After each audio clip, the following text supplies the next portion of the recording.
Hello, I'm going to be talking about cybersecurity in the communities. Do you know how safe the internet is really? Is the internet even safe for you? Are you keeping safe on the internet?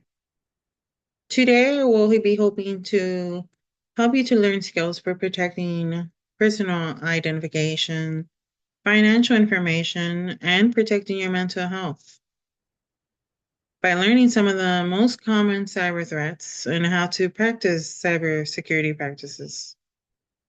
So, welcome to this area. Well, hopefully, I will be able to bring you some peace of mind by learning about cybersecurity practices.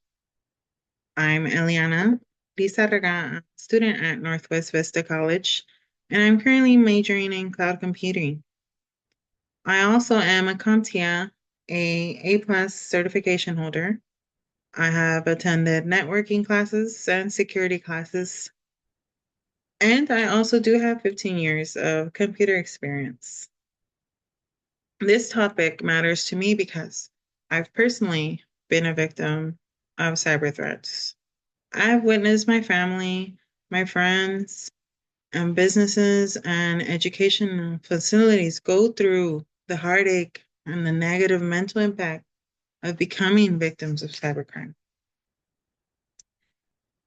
So today I would be glad to inform you about cyber threats, cyber actors, how to recognize the threats, and to persuade individuals like you in the communities to help educate and for you to educate yourself to learn about cybersecurity's basic practices to help you protect yourself.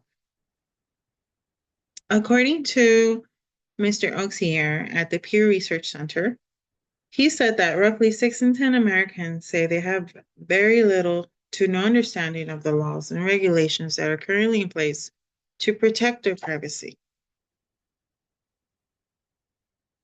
So then actors take advantage of vulnerabilities. This is how they get their information. How do they find vulnerabilities? Well, people can become vulnerable when making life choices, such as trying to get some place for rent, seeking a home, getting a job, um, seeking romance. And the elderly community also gets vulnerable with their Social Security income. And all that's on the line is that personal identification information. While this is going on, the actors are trying to maliciously trick you into getting your information.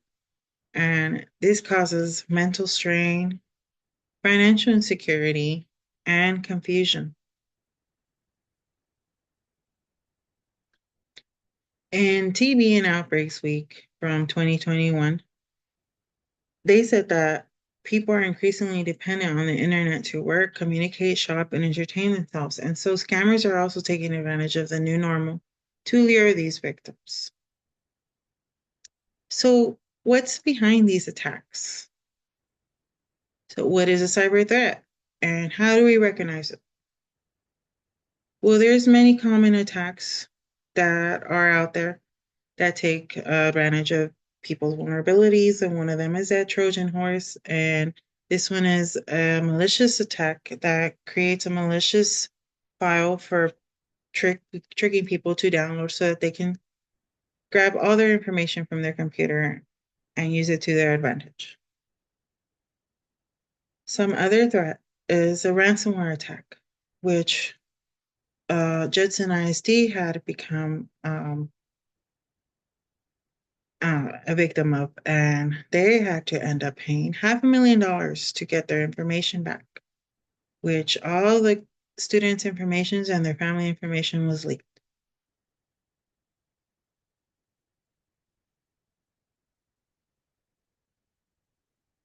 Another attack is a shoulder attack, shoulder surfing attack. This can happen in the workplace or anywhere you're out in public.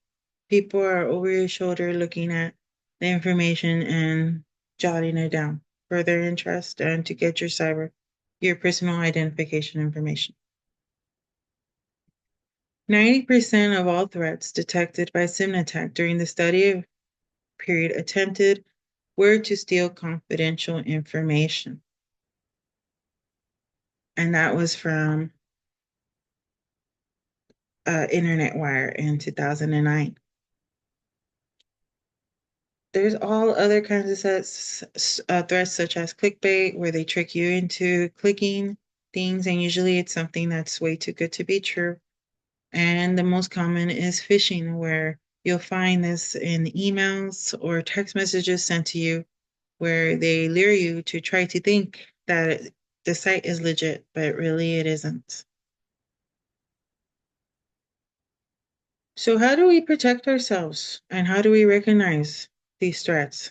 We can see that emails are very sensitive to phishing and they can lure anybody to click on links and eventually download a software that's going to grab all your information, steal it, and use that information to their advantage to get financials and get into your bank accounts and stuff like that.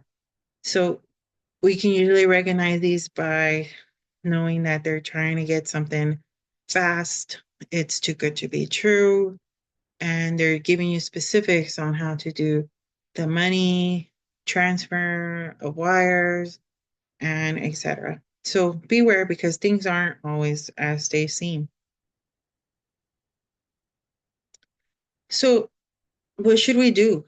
And when you go through a phishing attack or you sense that it's a fake text, there's always a report junk or report spam or report phishing button that you can search for.